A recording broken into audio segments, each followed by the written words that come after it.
Hare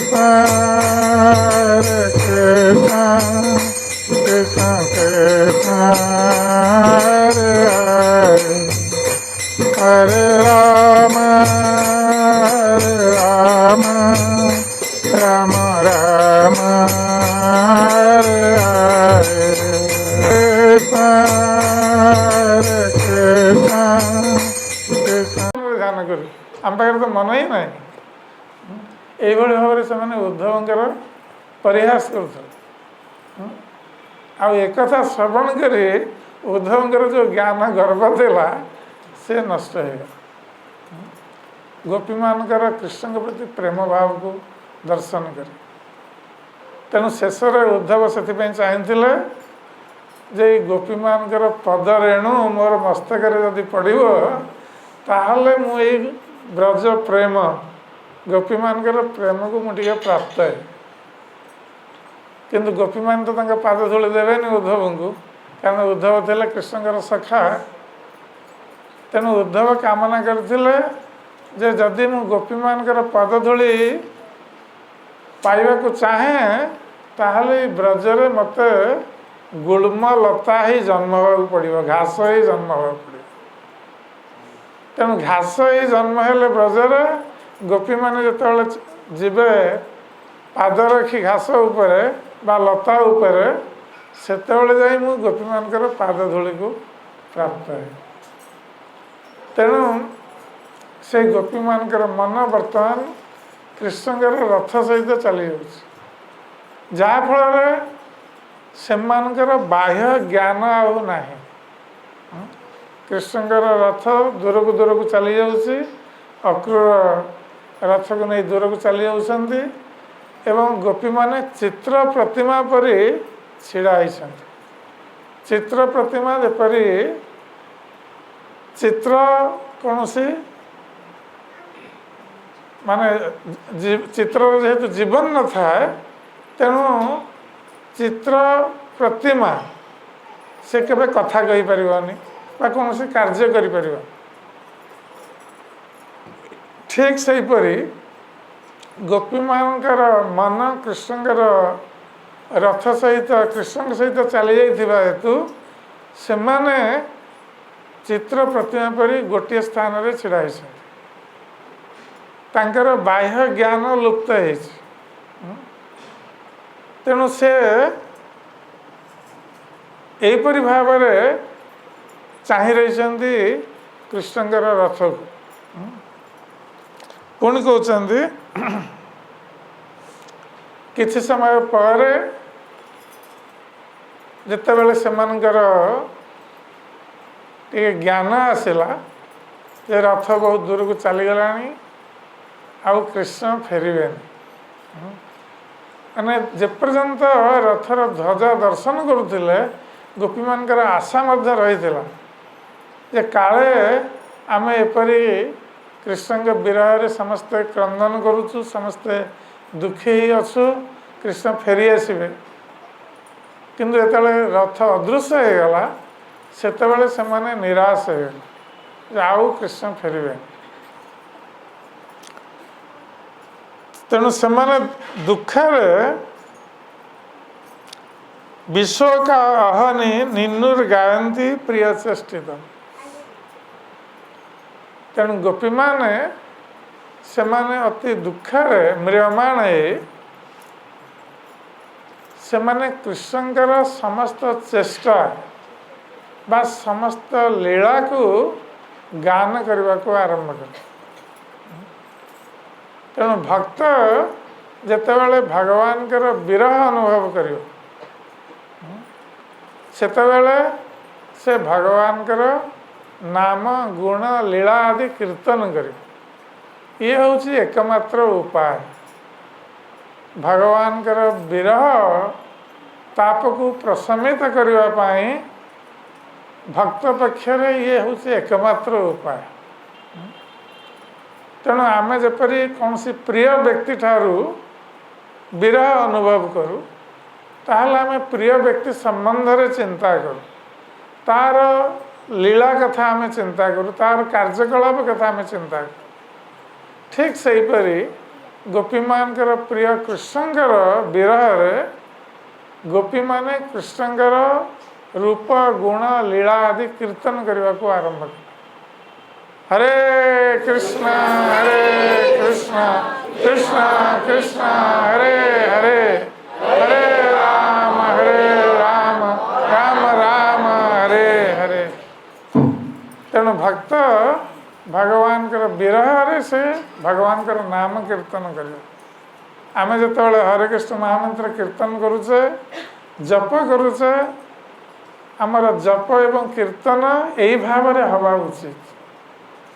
जे भगवान के ठारू आम विरह अनुभव करी तांकर आम नाम कीर्तन करवा हे कृष्ण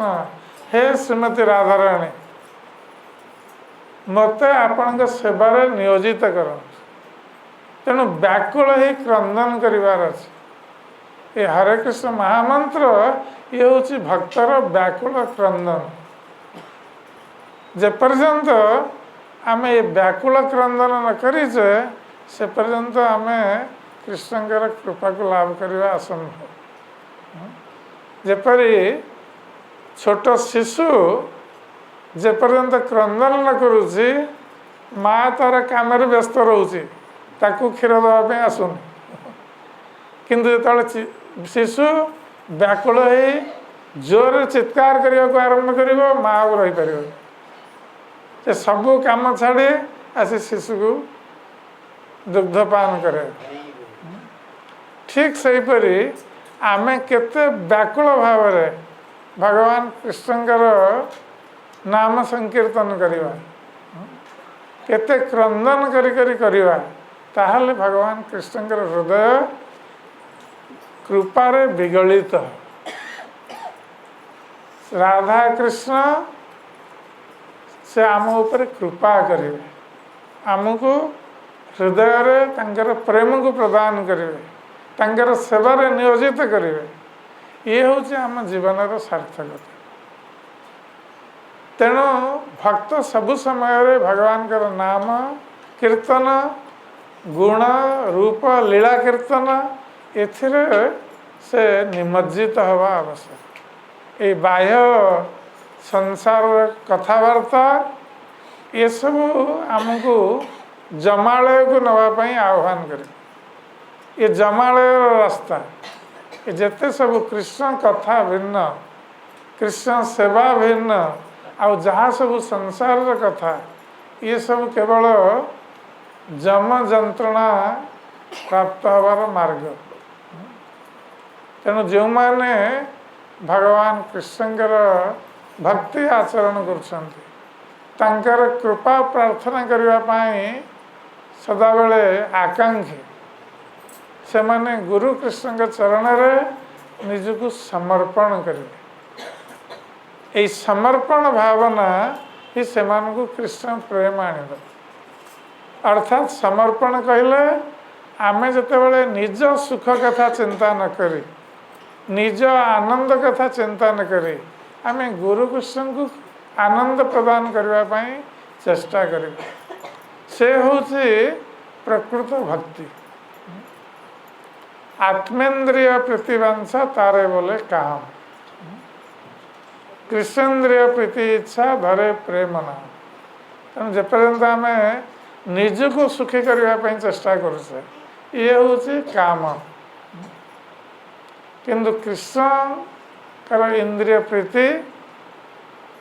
ये हूँ प्रकृत प्रेम। तेणु जितेबाला आम ये कृष्णकर इंद्रिय प्रीति आम किपरि से शिक्षा लाभ करवा जितेबाला आम गुरुंकर आदेश को पालन करवा आउ जितेबाला आम गुरुंकर आदेश को पालन करवा निजर इच्छा को त्याग कर आमे कौन चाहूचे से कथा चिंता न करी गुरुदेव कौन चाहूँ तांकर कौन आदेश आमे ताको जो पालन करवा तार अर्थ आमे कृष्णकर आदेश पालन कर एवं सेतेबेले कृष्ण आम हृदय रे से दिव्य ज्ञान को प्रकाशित करे। तेणु ये गुरु कृष्ण के प्रति आमर ये भाव आम हृदय रे प्रकृत पक्षे दिव्य ज्ञान को प्रकाशित करेगा आमे हुए तो शास्त्र अध्ययन करी जो ज्ञान को प्राप्त होचे ताहा हुए तो विज्ञान रे परिणत ही न पारे। ज्ञान एवं विज्ञान आमे शास्त्र अध्ययन कले आमे ज्ञान को प्राप्त हवा किंतु विज्ञान को प्राप्त हवा जेते बेले आमे से ज्ञान को अनुभव करियो। तेणु से अनुभव जन्य ज्ञान आसीबो जेते बेले आमे गुरु कृष्ण को प्रसन्न करियो ताहले आमे से कृष्ण प्रेम को प्राप्त हो पारिबा एवं भक्ति मार्ग रे अग्रगति लाभ कर पारिबा। तेणु गोपी माने होचंती भक्त मान के मध्य सर्वश्रेष्ठ भक्त एवं सेमानकर जो मार्ग चैतन्य महाप्रभु हमको प्रदान करछंती सेमानकर मार्ग होची अनुसरणीय मार्ग। से माने जो मार्ग रे भगवान कृष्ण को प्रसन्न करथिले तेणु आमर जो मार्ग ये होची राधा कृष्ण उपासनार मार्ग जुगल उपासनार मार्ग। तेणु श्री चैतन्य महाप्रभु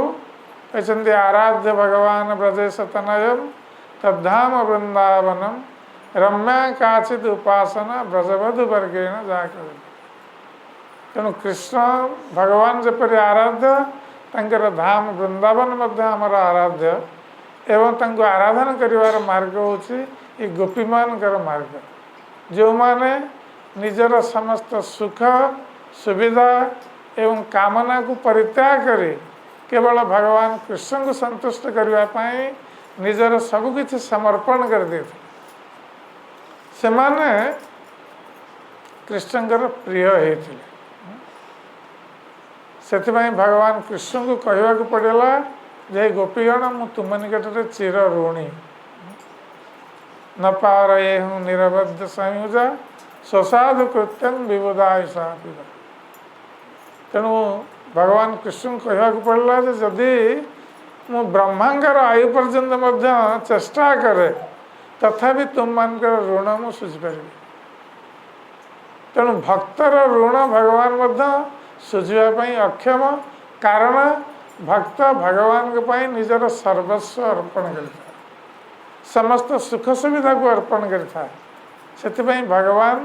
भक्त निकट में ऋणी हो जाते। भगवान भक्त वत्सल भक्त मान से प्रिय हमें। तेणु गोपी मैंने यहपरी दिवा रात्रि कृष्णकर गुण लीला आदि कीर्तन करी समय अतिबाहित करने को लगे। तार अर्थ से माने कृष्णकर मथुरा गमन परठारु से माने आउ शयन करी नाहंती ना दिवा ना रात्रि से माने भोजन करी नाहंती। तेणु भोजन शयन आमर अति प्रिय आमे एते सब परिश्रम करुचे भल भोजन करने भल शयन करने आमे अर्थ उपार्जन करुचे चारोटी जिनिस आमे किपरि भल भोजन करवा किपरि भल घर करवा भल घरे शयन करवा किपरि मैथुन करवा एवं निजर सुरक्षा करवा ये हूँ आम जीवन उद्देश्य से आमे एते परिश्रम करुचे किंतु गोपी माने ये सब त्याग कर भगवान कृष्णकर चिंतन रे तांकर लीला कीर्तन रे से माने एते निमग्न हो गले जे निजर शरीर ज्ञान रहिलाने निज शरीर को भूली गले खाद्य पेय को भूली गले शरीर आवश्यकता को भूली गले। तेणु केवल जे गोपी माने एपरिक समस्त ब्रजवासी ब्रजर आ चुली जलू नथिला जितेबाला उद्धव जाइए से नंद महाराज घरे चुली जलू नथिला यशोदा माता पड़ रही क्रंदन करी कृष्णकर विरह शेष नंद महाराज जेहेतु उद्धव अतिथि आसचंती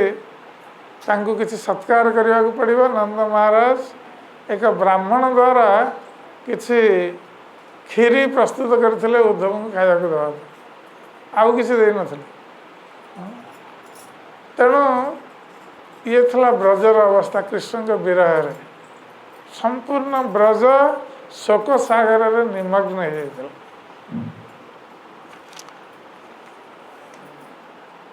तेणु श्री सुखदेव गोस्वामी महाराज परीक्षित कहते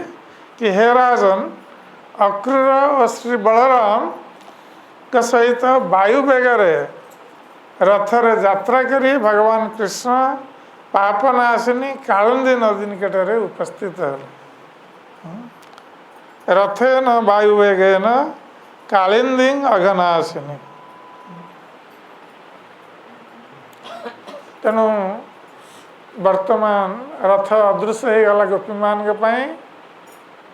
एवं रथ आगु को बढ़ी चलला द्रुत गति रे राजपथ रे एवं नंद महाराज एवं अन्य ब्रजवासी माने जो माने पछरे आसुले कृष्ण पछरे से माने मथुरा यात्रा करते से माने जदिओ कृष्ण रथ पछे पछे आसुले किंतु रथ एत द्रुत गति जाऊला से माने शगड़ गाड़ी रे आसुले तेणु से माने रथ को धरी पारे।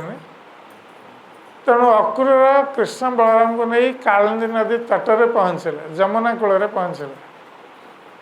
एवं नंद महाराज एवं अन्य ब्रजवासी माने से माने अन्य एक छोट रास्ता दे से माने राजपथ रे न जाई से माने एक मथुरा जीवाई जो अल्प रास्ता थिला सर्टकट रास्ता जहाँ कहते से रास्ता दे से माने मथुरा रे आसी पहुँचले एवं अक्रूर रथ से पर्यंत पहुँची नाला जो नंद महाराज मथुरा रे पहुँचले। तेणु अक्रूर रथ पहुँचला कालिंदी नदी तूठे। सुखदेव गोस्वामी कहते कालिंदी अघनाशिनी। ये कालिंदी अर्थात जमुना ये हूँ अघनाशिनी। ये पाप को दूर करने समर्थ एवं यार नाम कालिंदी कहीं ना ये कलिंद पर्वत रु बाहर हेतु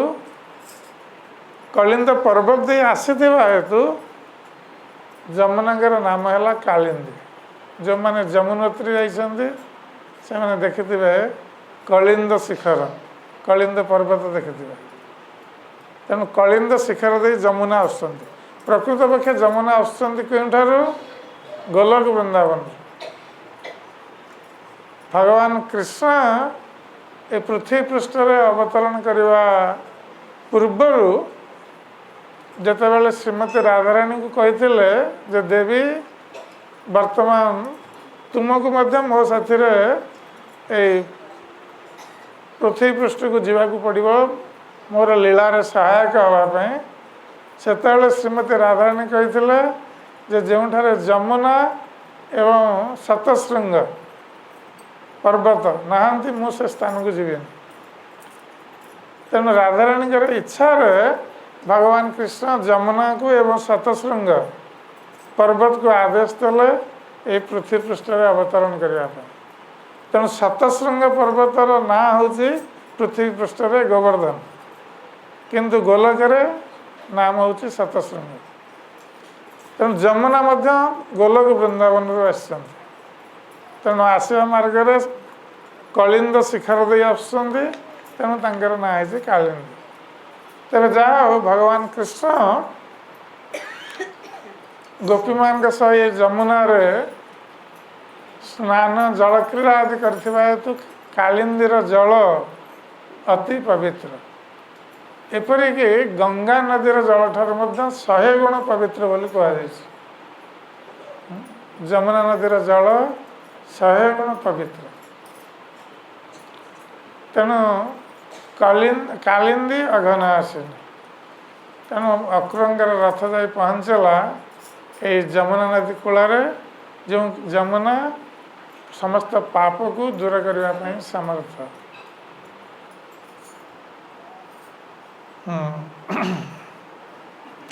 तेबे श्री जीव गोस्वामी तंकर भावार्थ कहते जे प्रकृत पक्षे ये सब भगवान कृष्णकर जो विरह लीला गोपी मान ठारू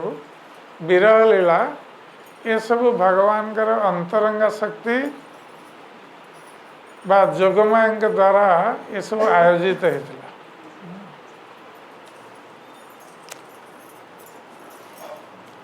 तेरे तत्रोपस्पृश्य पानीयम पीत्वा मृष्टं मणिप्रभम वृक्ष सन्नं उपव्रज्य सरामो रथं आविशत। तेणु जमुना नदीर जल किपरि देखा जाउथला ना अत्यंत स्वच्छ मणिप्रभ, मणि जपरी उज्जवल देखा जाए, ठीक सेहीपरि जमुनार जल अत्यंत स्वच्छ एवं उज्जवल देखा जाउथला। तार अर्थ जो मैंने वर्तमान जाइछन्ति वृंदावन जमुनार से स्वच्छ जल दर्शन करिवार सौभाग्य से मनकर नहीं। ये तबे 40 वर्ष पूर्व कथा मुझे कहूँ आम जो प्रथम जाइल वृंदावन से जमुनार जल प्रकृत पक्षे स्वच्छ था, बहुत निर्मल, माने ऊपर छिड़ा जल को देखले तले कौन पड़ी जना पड़ देखा एत स्वच्छ था। तेणु आम से सब जा जमुनार स्नान करवा जलर जमुना जल को पान करूँ सीधा वर्तमान सब दूषित कर दिया जाउछि जमुना जल को। तेरे जहाँ हो से जमुनार जो स्वच्छ जल भगवान कृष्ण निजे रथरु आरोहण कले, जो रथ जा पहुँचला जमुना कूल से रथरु आरोहण करी निज हाथ में जलपान कले, भगवान कृष्ण निजे जलपान कले एवं बलराम के सहित भगवान कृष्ण रथ को गोटे वृक्षर छाया निकट को नहीं गले, सेठारे रथटी को रखी कृष्ण बलराम जमुना जल आचमन करने पर जाकि रथ उपरे उपवेशन कले एवं सेतेबेले अक्रूर स्तावुपा मंत्र निवेश्य च रथोपरि कालिंद्यारदं आगत्य स्नानं विधिवदाचरत्। तेणु अक्रूर कृष्ण बलराम को रथ उपरे उपवेशन करने को कही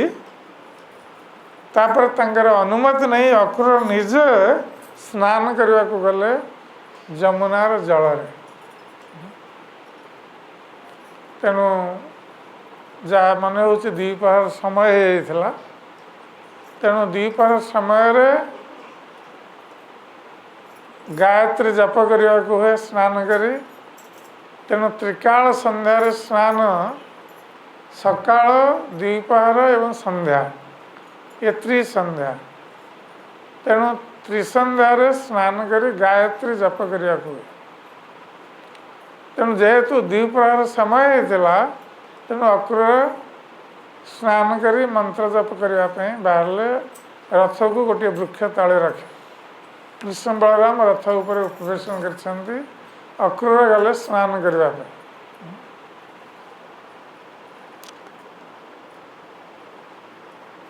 तेबे अक्रूर जितेबाला जमुनार स्नान करने को गले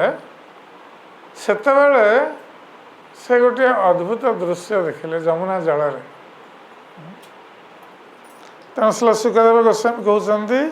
निमज्य तस्मिन् सलिले जपन ब्रह्म सनातनम। तेणु अक्रूर जितेबाला स्नान करी निजार गायत्री जप करुले ब्रह्म गायत्री। तेणु एठार कहुच्छी जपन ब्रह्म सनातन,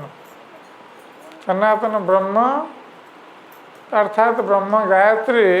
जो जप करुले सेतेबेले ये दृश्य देखिले कौन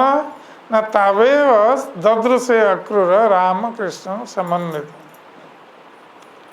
तेणु जप करुवा समय जल दंडायमान जो से गायत्री मंत्र जप कर से जल मध्य कृष्ण बलराम को दर्शन कले अक्रूर। कृष्ण बलराम रथ उपर बस वृक्ष तले वृक्ष छाया रथ रही रथ उपर बस अक्रूर विदाय नहीं आसिले अनुमति नहीं जमुना को स्नान करने को आ जमुना कूल रथ रही किंतु अक्रूर जमुना जल कृष्ण बलराम को दर्शन कर तेणु अक्रूर आश्चर्यचकित हो जे कृष्ण बलराम रथ उपर बसी हठात से जमुना जल किपरि दृश्यमान हो तेणु अक्रूर कौन कले तव रथस्तव कथं इह सुतावानन कुदुन्दुवे तहि श्वेत चंदने नस्त इतुन मज्जा व्यचष्टस। तेणु अक्रूर भाविले जे कृष्ण बलराम जे कि रथरे उपवेशन करछन्ति से दुई जन एठारे जलरे किपरि दंडायमान होइछन्। तेणु अक्रूर भाविले बोध हुए कृष्ण बलराम रथ उपर ओह्लै आसी जलरे दंडायमान होइछन्। तेणु एक कथा जानापी जे प्रकृत कृष्ण बलराम एबे रथ उपर उपवेशन करछन्ति ना रथ उपर आसी जलरे दंडायमान होइछन्ति यार सत्यता जानापी अक्रूर कौन कले ना से जलरू उठी आसिले उठी आसी रथ उपर देखा चाहिए जे कृष्ण बलराम रथरे अछन्ति कि नहीं। तेणु से देखते जे रथरे पूर्ववत कृष्ण बलराम जमी बसी जो अवस्था अक्रूर छाड़ी जाइए कृष्ण बलराम को कृष्ण बलराम रथ उपर ठीक से बस तेणु अक्रूर आश्चर्यचकित हो जे कृष्ण बलराम रथ उपर बस अथच पुणी से जमुना नदीर जल दर्शन कर कृष्ण बलराम को तेणु से आश्चर्यचकित हो तेणु अक्रूर भावुन मु कौन मिथ्या दर्शन कली बा कृष्ण बलराम को जल दर्शन करवा कौन मोर चक्षुर भ्रम तो कृष्ण बलराम तो रथ उपर आसती ताहले नदी भितर कौन आसिले। तेणु एक चिंता करी अक्रूर पुणी जिते नदी रे प्रवेश कर जमुना नदी सेतबेले से आउ गोटे दृश्य देखिले से बर्तमान कृष्ण बलराम को जमुना रे दर्शन करना ता स्थान रे कृष्ण बलराम के स्थान रे भूयस्तत्रापि स्वद्राक्षित स्तूयमान महेश्वरम सिद्ध चारण गंधर्वै सुरैर्नत कंधरे सहस्र शिरसं देवं सहस्र फणमौलिनम नीलांबरं विषश्वेतं शुंगै श्वेतमिव स्थितम। तेणु से देखुଛନ୍ତି जे कृष्ण बलराम के स्थान रे बलराम के स्थान रे अनंत शेष को दर्शन कर अनंत शेष सहस्र फणा एवं नीलांबर परिधान कर बलराम होती अनंत शेष। तेणु से देखुଛନ୍ତି जे बलराम के स्थान रे से अनंत शेष को दर्शन करुଛନ୍ତି जे नीलांबर नील वस्त्र धारण कर सहस्र फणा विशिष्ट एवं अनंत शेष को गंधर्व चारण आदि जो माने से माने तांको स्तुति करुଛନ୍ତି एवं ता सहित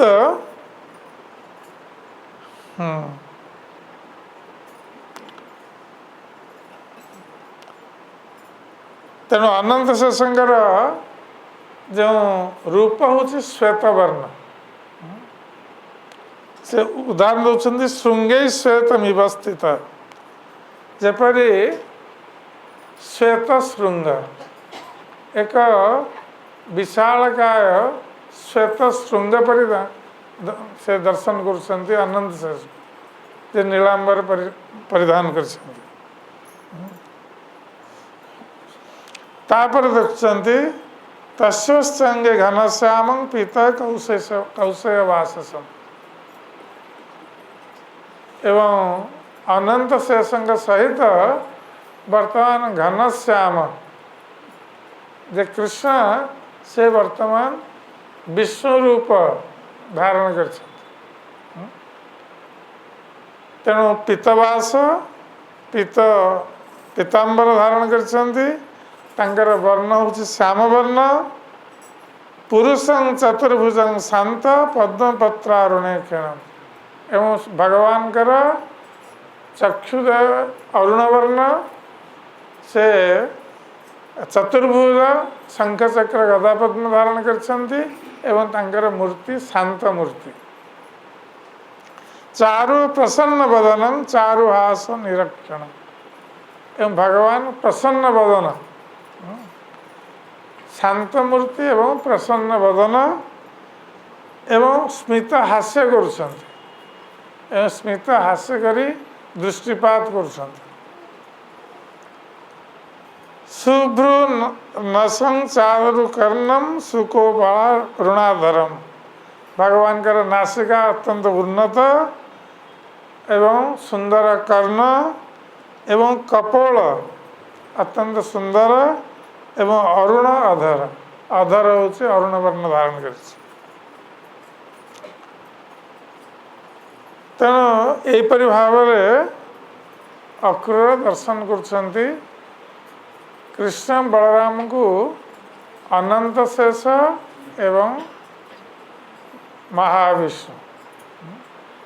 तेणु भगवान अनंत शयन कर दुई जन को दर्शन कर अक्रूर तांकर स्तुति आरंभ कर देखिले ये भगवान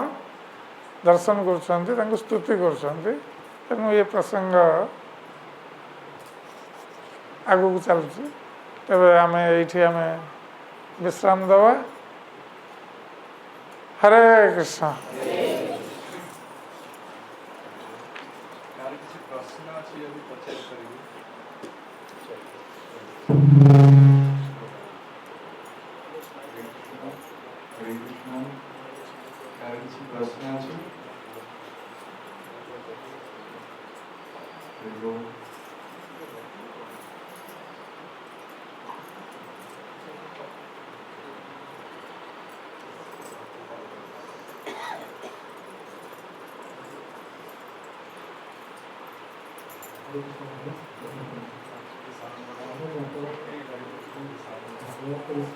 कि सुना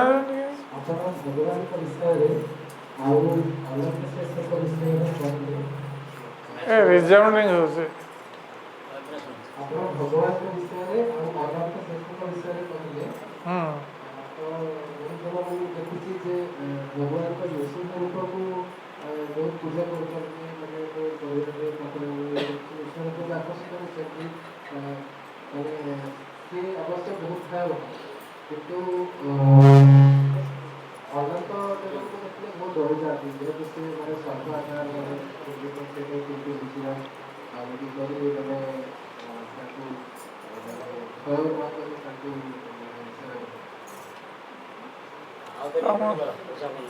किस बुझा पड़ना पाखक आस पाखक आस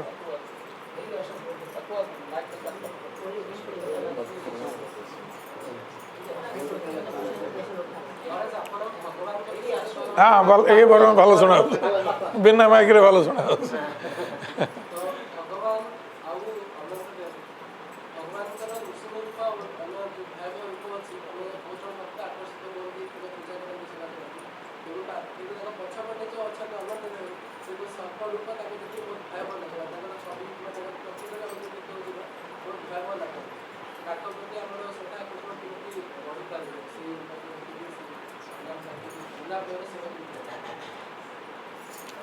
ତାଙ୍କ ପ୍ରତି କିପରି ଶ୍ରଦ୍ଧା ବଢ଼ିବ।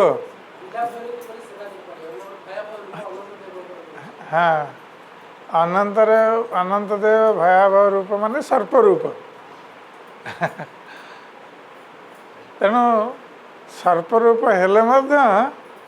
ଭଗବାନଙ୍କର ଶାନ୍ତ ମୂର୍ତ୍ତି, ଅନନ୍ତ ଶେଷଙ୍କର ଶାନ୍ତ ମୂର୍ତ୍ତି। କୁମାର ମାନେ ଚତୁକୁମାର ସେ ଅନନ୍ତ ଶେଷଙ୍କର ଉପାସନା କରନ୍ତି ଏବଂ ଚତୁକୁମାର ମାନେ ଅନନ୍ତ ଶେଷଙ୍କଠୁ ଜ୍ଞାନ ପ୍ରାପ୍ତ ହେଇଛନ୍ତି। ତେଣୁ ତମେ ଯଦି ଚାହୁଁଛ ଅନନ୍ତ ଶେଷଙ୍କ ଭକ୍ତ ହେବା ପାଇଁ ହେଇପାରିବ, କିଛି ଅସୁବିଧା ନାହିଁ, ଭୟ କରିବାର ନାହିଁ, ସେ ତମକୁ କାମୁଡ଼ିବେନି।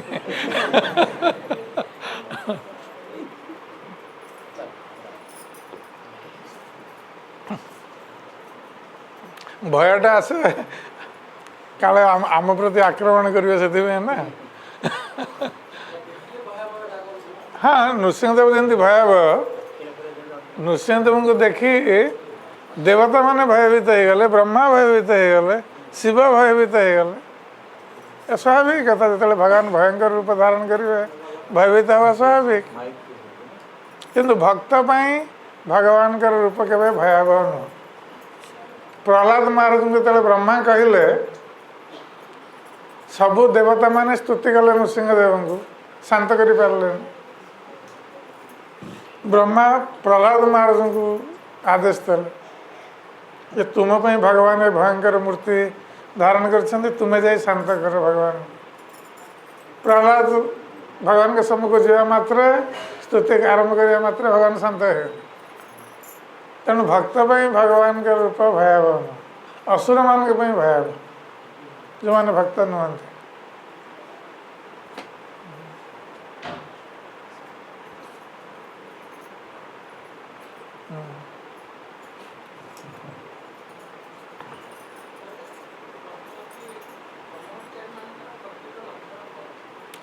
କ'ଣ ବ୍ରହ୍ମଚାରୀ ମାନଙ୍କର ଲକ୍ଷଣ କ'ଣ? ଅନ୍ୟାୟର ଆଶ୍ରୟ ନିଅନ୍ତି।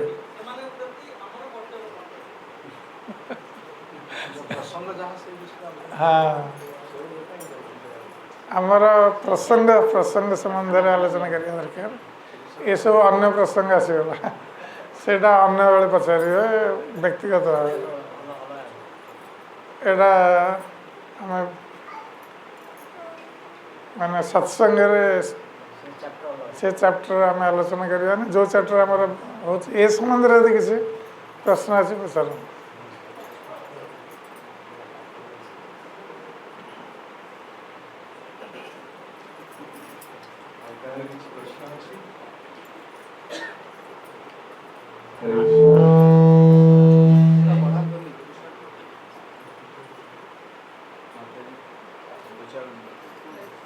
ହଁ, କ'ଣ? ହଁ,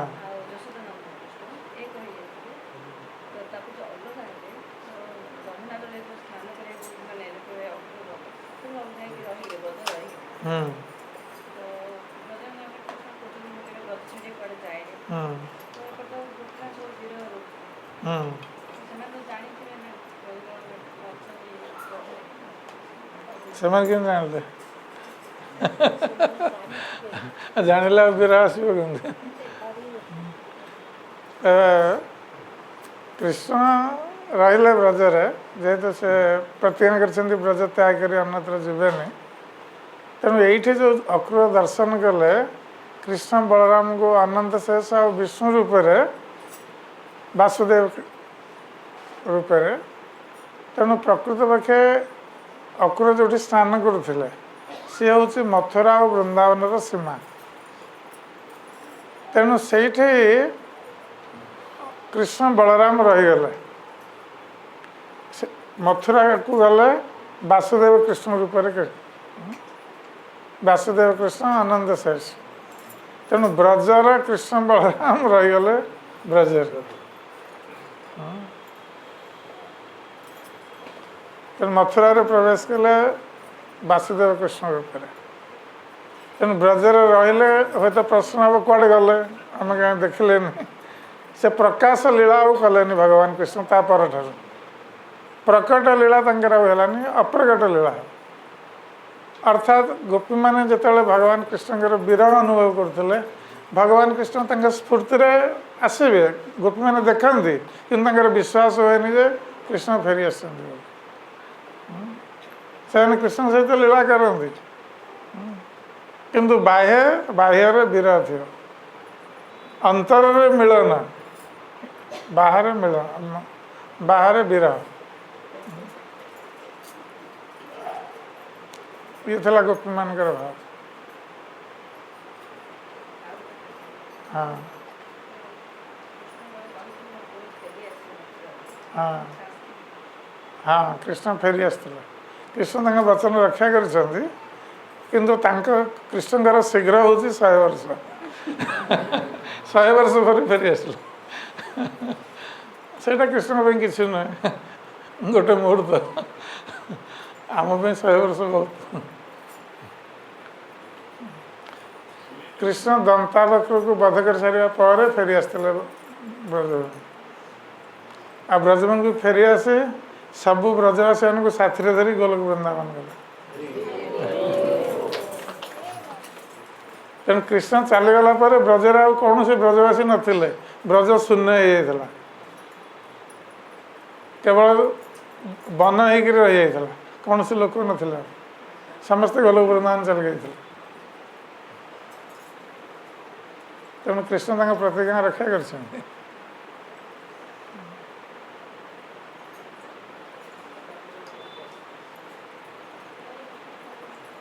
हाँ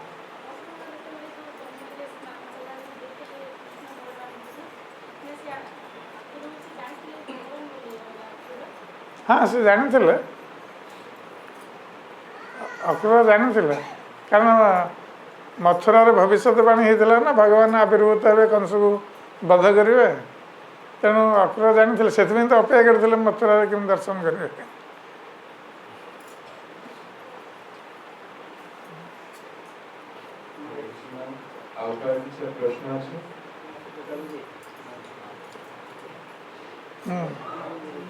सनत कुमार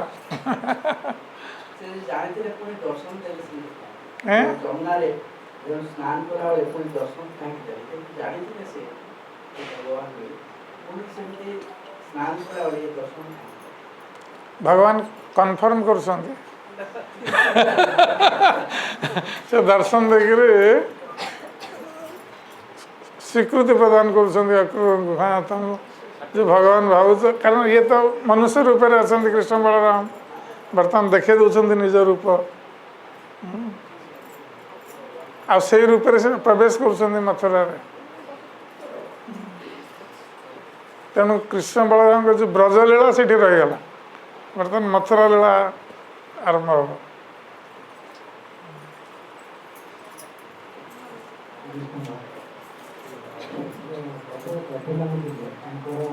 माइक बयान कर खाली कह माइक टा रिजाउंड हो खाली कह पूर्व जन्म रे कण से केते प्रकार गोपी थिले जो माने नित्य सिद्धा गोपी से माने गोलक वृंदावन कृष्ण के सहित आसते राधाराणी ललिता विशाखा जिते सब नित्य सिद्धा गोपी से सब कृष्ण के सहित सब गोलक वृंदावन आसते कारण गोलक वृंदावन रे भगवान का नित्य लीला हो तेणु भगवान कृष्ण आसिले नित्य सखा सखी समस्ते आसते साथी आउ से गोपी मान सहित किसी गोपी मिलित होते भौतिक जगत रे जो माने साधु महात्मा साधना करी से माने सिद्धि को प्राप्त होते गोपी भाव को प्राप्त होते से सहित मिलित होते ता सहित भगवान रामचंद्र जिते सब यज्ञ करते अश्वमेध यज्ञ मैं सीता को निर्वासन दवा पर भगवान रामचंद्र जो यज्ञ अनुष्ठान कले से स्वर्ण सीता निर्माण करते स्वर्ण सीता निर्माण करके सब प्राण प्रतिष्ठा कराई तेणु जिते थर यज्ञ करते सेते स्वर्ण सीता निर्मित होते सी सब थे अयोध्यार सी सब गोपी हो जन्म है कृष्ण लीला से भाया देवकन्या मैंने गोपी हो जन्म होती तेणु नित्य सहित गोपी मान सहित एम सब मिलित होती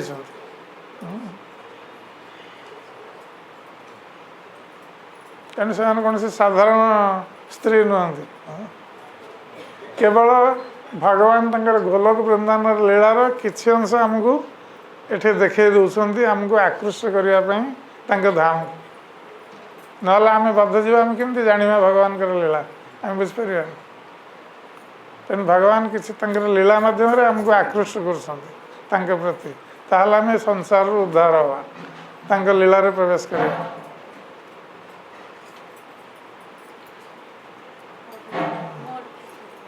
हाँ एकाथर 3 जन जन जन कह ओके किए आग तुम्हें कह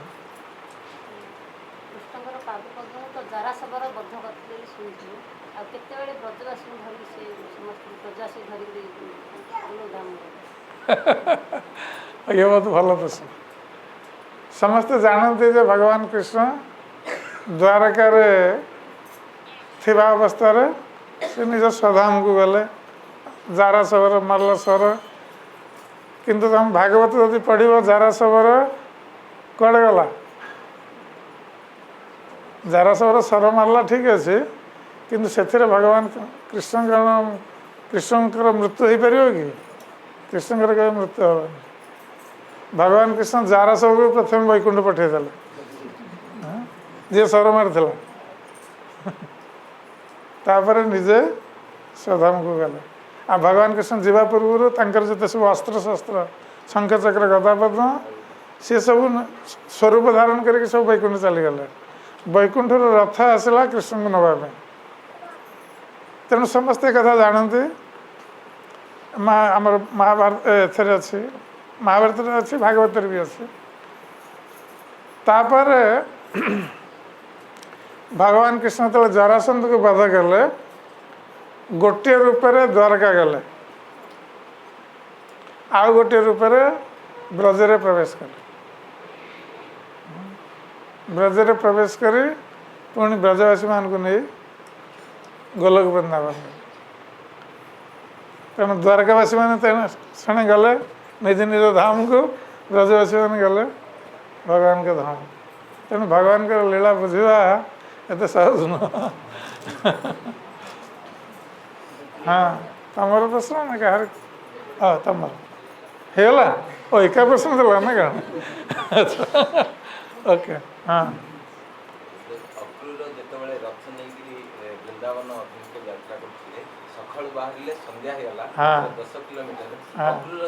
नहीं वृंदावन 10 किलोमीटर नंदगांव टी अधिक हम 40 किलोमीटर हम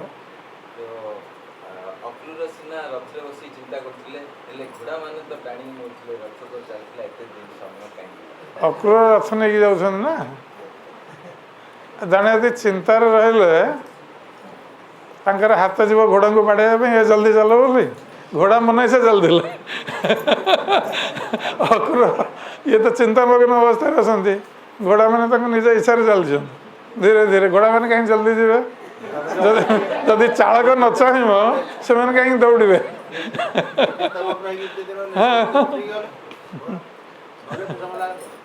से एत समय लगला घोड़ा मैंने आराम से चलते कारण अक्रूर चिंता घोड़ा मान को माने बाड़ो ना जल्दी जावा चाबुक लगे तो जीवे जल्दी ना चिंतामग्न अवस्था अच्छा कृष्ण कथा चिंता कर रास्ता सारा कारण घोड़ा मैंने आराम से चलते सब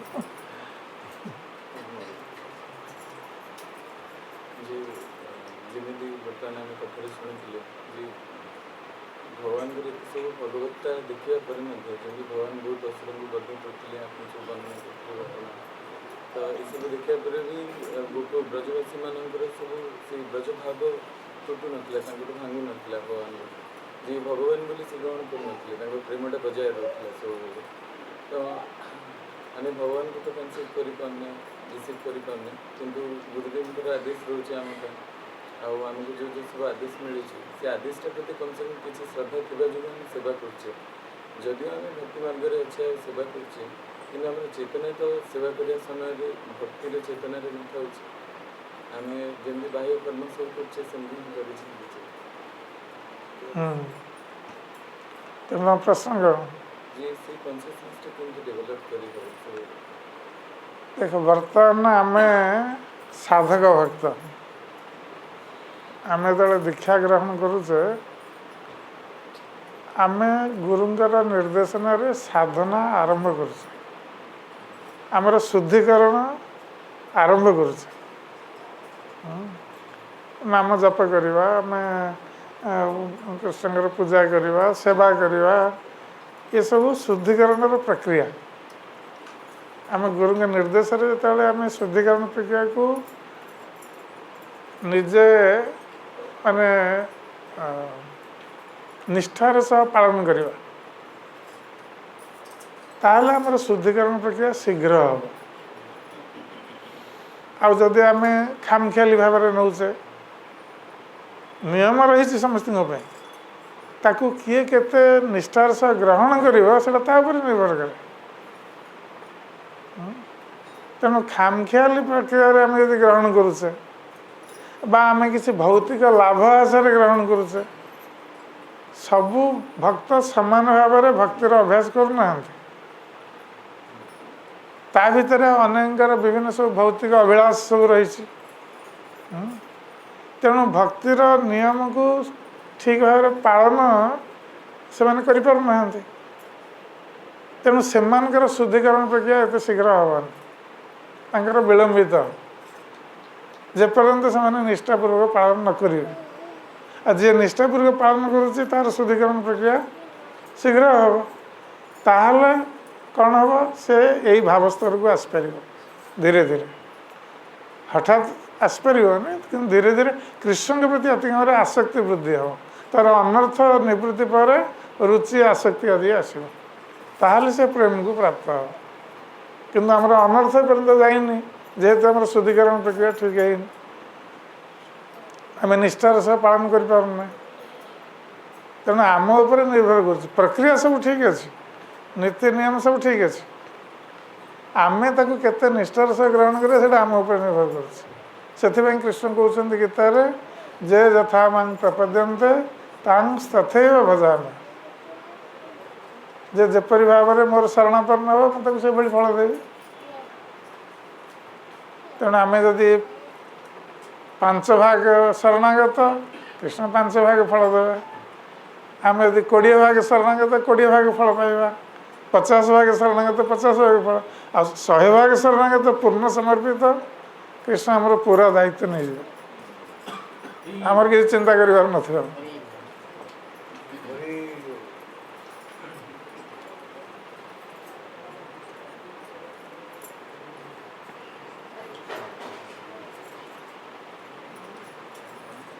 हाँ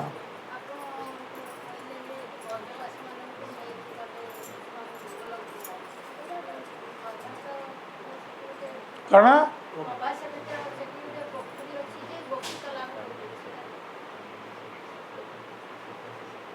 कौन है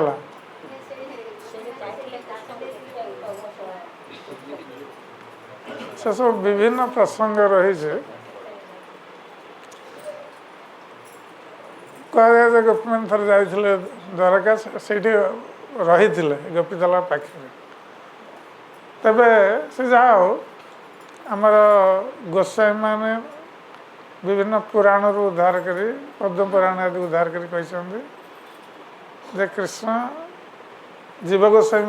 स्पष्ट भाव में लिखिंट गोपाल चंपुरे जो भगवान कृष्ण फेरी आसती ब्रज को आ सब गोपी मैंने जाना गोपी मैंने जाना द्वारका से फेरी आसती ब्रज को ब्रजर समस्त को लेकर जाइए गोलक वृंदावन आज भगवान का लीला सबु समय सबु जगह एका प्रकार हुए